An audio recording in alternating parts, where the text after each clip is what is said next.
بسم اللہ الرحمن الرحیم۔ میں محمد خوشنود عالم دارالعلوم غریب نواز پریاگراج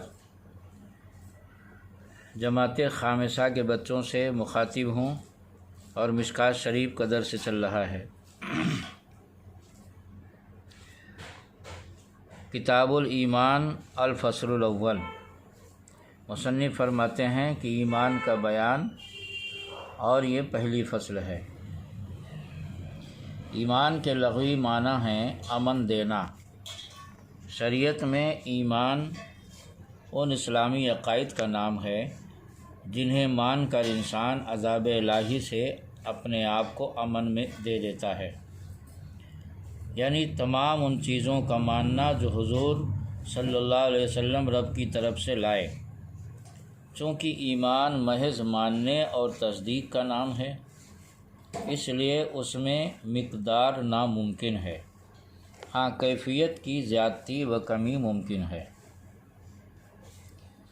چونکہ ایمان عبادات کی جڑ اور اصل ہے، بنیاد ہے، اس لیے پہلے مصنف نے اسے بیان فرمایا۔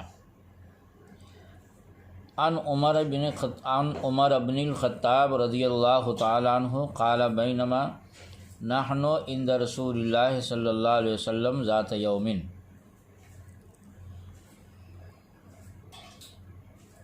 حضرت عمر ابن خطاب رضی اللہ تعالیٰ عنہ سے مروی، انہوں نے کہا کہ ہم لوگ ایک دن بارگاہ رسالت میں حاضر تھے۔ اذ طلع علینا رجل شدید بیاض الثیاب،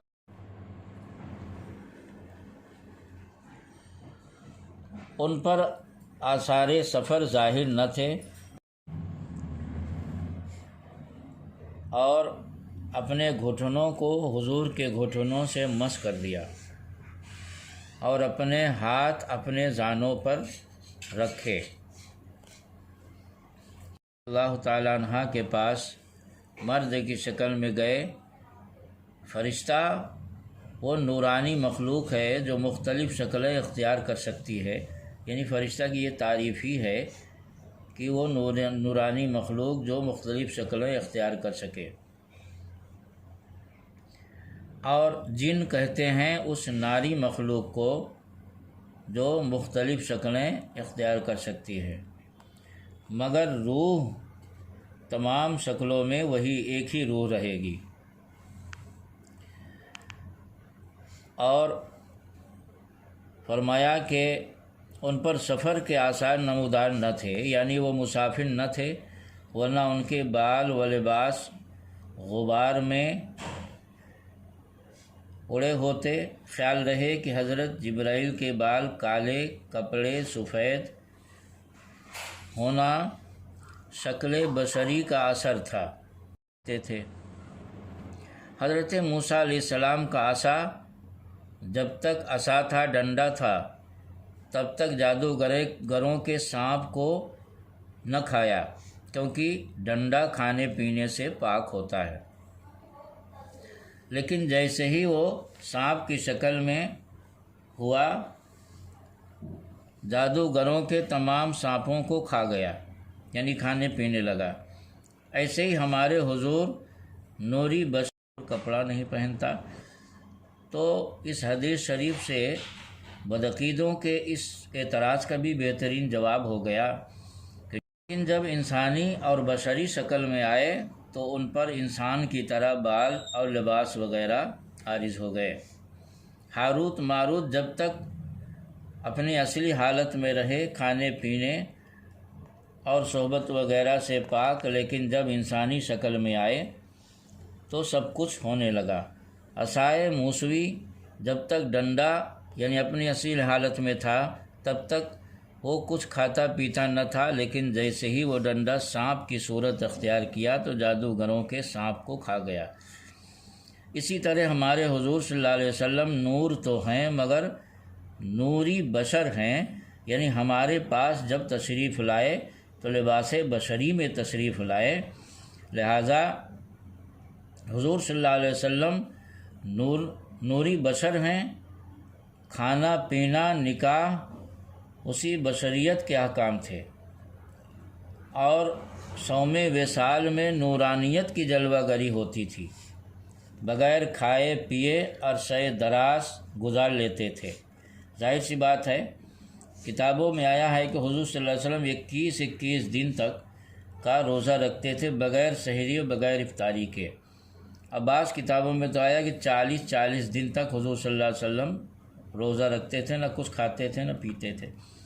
ظاہر ہے یہ بشریت اور انسانیت کے اختیار سے باہر ہے، تو یہ نورانیت کی جلوہ گری تھی۔ اسی لیے صحابہ نے جب صوم وصال رکھنا چاہا تو حضور صلی اللہ علیہ وسلم نے ان کو منع کر دیا، کیونکہ وہ صحابہ کے اندر بشریت تھی، نورانیت نہیں تھی، تو اس لیے حضور صلی اللہ علیہ وسلم نے ان کو منع کر دیا۔ اور جب جنگ احد میں حضور صلی اللہ علیہ وسلم کے دندان مبارک میں چوٹ آئی اور خون نکلا، تو یہ بشریت کی جلوہ گری تھی۔ اور جب شب معراج اور دیگر موقعوں پر حضور صلی اللہ علیہ وسلم کا سینہ چاک کیا گیا تو ایک قطرہ خون نہ آیا، یہ نورانیت کی جلوہ گری تھی، کیونکہ حضور صلی اللہ علیہ وسلم نور بھی ہیں اور بشر بھی ہیں، یعنی نوری بشر ہیں۔ تو جہاں پر بشریت کی جلوہ گری ہوئے، کہیں پر بشریت کی جلوہ گری ہوتی ہے، کہیں پر نورانیت کی جلوہ گری ہوتی ہے، کیونکہ جب دو حیثیت ہوں گی تو دونوں کا لحاظ اور دونوں کی جلوہ گری ہوگی۔ تو صوم وصال میں حضور صلی اللہ علیہ وسلم کے نورانیت کی جلوہ گری ہوتی تھی۔ آج 10 سال نہانا دھونا سب کچھ چالو ہو جائے گا، یہاں تک کہ آپ شادی بھی کریں گے، تو حیثیت بدلنے سے حکم بدل جاتا ہے۔ بدعقیدوں کو بھی یہ سب باتیں معلوم ہے، مگر جب کسی کو کسی سے بغض ہو جاتا ہے تو وہ جان بوجھ کر صحیح بات نہیں مانتا۔ اس کے بعد حضرت جس سے ہم لوگوں نے سمجھا کہ یہ کوئی اور ہیں، اور فرمایا کہ اپنے گھٹنے حضور کے گھٹنوں سے مس کر دیے اور اپنے ہاتھ اپنے زانوں پر رکھے، یعنی حضور سے بہت قریب بیٹھے۔ معلوم ہوتا ہے کہ حضور نے حضرت جبرائیل کو پہچان لیا تھا، ورنہ پوچھتے کہ تم کون ہو اور اس طرح مل کر مجھ سے کیوں بیٹھتے ہو۔ عرض کرتے ہیں اس ادب کی اصل یہ حدیث ہے، حضرت جبرائیل نے قیامت تک کے مسلمانوں کو حضور کی سجدہ کے ناجائز ہونے پر ذکر کی ہیں، تو جب ہمارے حضور نے نام لے کر سجدہ کی ممانعت فرما دی کہ اللہ کو سجدہ کرو